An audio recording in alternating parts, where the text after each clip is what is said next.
ರಾಮಲಿಂಗಾರೆಡ್ಡಿ ಅವರು ರಾಜೀನಾಮೆಯನ್ನು ಕೊಟ್ಟುಬಿಡ್ತಾರೆ. ಅಭಿಮಾನಿಗಳ ಆಕ್ರೋಶವನ್ನು ಹೊರಹಾಕಿದ್ದಾರೆ. ಇಲ್ಲಿ ರಾಮಲಿಂಗಾರೆಡ್ಡಿ ಬೆಂಬಲಿಗರು ಸಾಮೂಹಿಕವಾಗಿ ರಾಜೀನಾಮೆಯನ್ನು ಕೊಟ್ಟಿದ್ದಾರೆ. ರಾಮಲಿಂಗಾರೆಡ್ಡಿ ಅವರನ್ನ ಕಡೆಗಣಿಸಿದ್ದಕ್ಕೆ ಕಾರ್ಯಕರ್ತರ ಬೇಸರ ಇದು. ಕಾರ್ಯಕರ್ತರ ರಾಜೀನಾಮೆ ಕೂಡ ಹೌದು.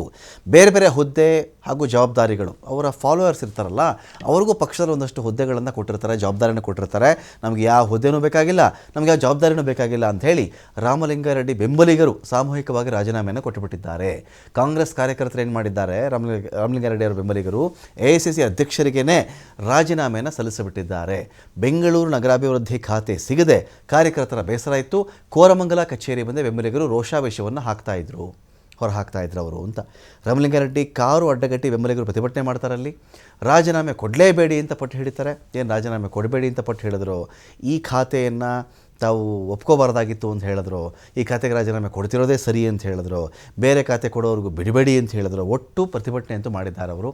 ಸೊ ಇಡೀ ಈ ವಾತಾವರಣವನ್ನು ತಹಬದಿಗೆ ತರೋಕ್ಕೆ, ಇಡೀ ವಾತಾವರಣ ಸ್ವಲ್ಪ ಪ್ರಕ್ಷುಬ್ಧವಾಗಿತ್ತಲ್ಲ, ಇದನ್ನು ತಹಬದಿಗೆ ತರೋದಕ್ಕೆ ಪೊಲೀಸರು ಹರಸಾಹಸ ಮಾಡಿದ್ದಾರೆ.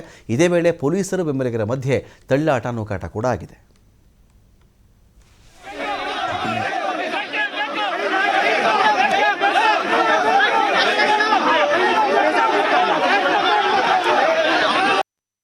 ಅತಿ ಹೆಚ್ಚಾಗಿ ಕಡು ಬಡವರಿಂದ ಸಹಾಯ ಮಾಡ್ಕೊಂಬಂದಿದ್ದಾರೆ. ದಯವಿಟ್ಟು ಅವ್ರು ಕೇಳಿದ್ದನ್ನು ಮಾಡಿಕೊಡಿ ಅಂತ ನಾವು ಹೈಕಮಾಂಡಿಗೆ ಪ್ರಾರ್ಥನೆ ಮಾಡ್ತೀವಿ. ಅವರಿಲ್ಲ ಅಂದರೆ ಬೆಂಗಳೂರಲ್ಲಿ ನಮ್ಮನ್ನು ಕಾಪಾಡೋರು ಯಾರೂ ಇಲ್ಲ. ಅದರಿಂದ ದಯವಿಟ್ಟು ಅವ್ರಿಗೆ ಸಚಿವ ಸಂಪುಟ ಅವ್ರು ಏನು ಕೇಳ್ತಾರೋ ಅದನ್ನು ಕೊಡಲೇಬೇಕು ಅಂತ ನಾವು ಒತ್ತಾಯ. ಈಗ ರಾಮಲಿಂಗಾರೆಡ್ಡಿಯವರು ಸಚಿವ ಸ್ಥಾನಕ್ಕೆ ರಾಜೀನಾಮೆ ಕೊಟ್ಟ ಬೆನ್ನಲ್ಲೇ ಕೆಲವು ಕಾರ್ಯಕರ್ತರು ಕೂಡ ಸಾಮೂಹಿಕವಾಗಿ ರಾಜೀನಾಮೆ ಕೊಡ್ತಾ ಇದ್ದಾರೆ. ಹೌದೌದು, ಅವ್ರ ಜೊತೆ ಅವ್ರು ಏನು ಡಿಸೈಡ್ ತೊಗೊತಾರೋ ಅವ್ರ ಜೊತೆ ನಾವೆಲ್ಲ ನಿಂತ್ಕೊತೀವಿ. ನಾವು ಸಾಮೂಹಿಕವಾಗಿ ರಾಜೀನಾಮೆ ಕೊಡೋದಕ್ಕೆ ನಾವು ತಯಾರಿದ್ದೀವಿ. ನಾವು ಯಾವುದೇ ಕಾರಣಕ್ಕೂ ಹಿಂದೆ ಜರಗಲ್ಲ ಅಂತ ನಾವೆಲ್ಲ ರಿಕ್ವೆಸ್ಟ್ ಮಾಡಿದ್ವಿ. ಅವ್ರು ಯಾವುದೇ ಕೇಳೋದಕ್ಕೆ ರೆಡಿ ಇಲ್ಲ. ದಯವಿಟ್ಟು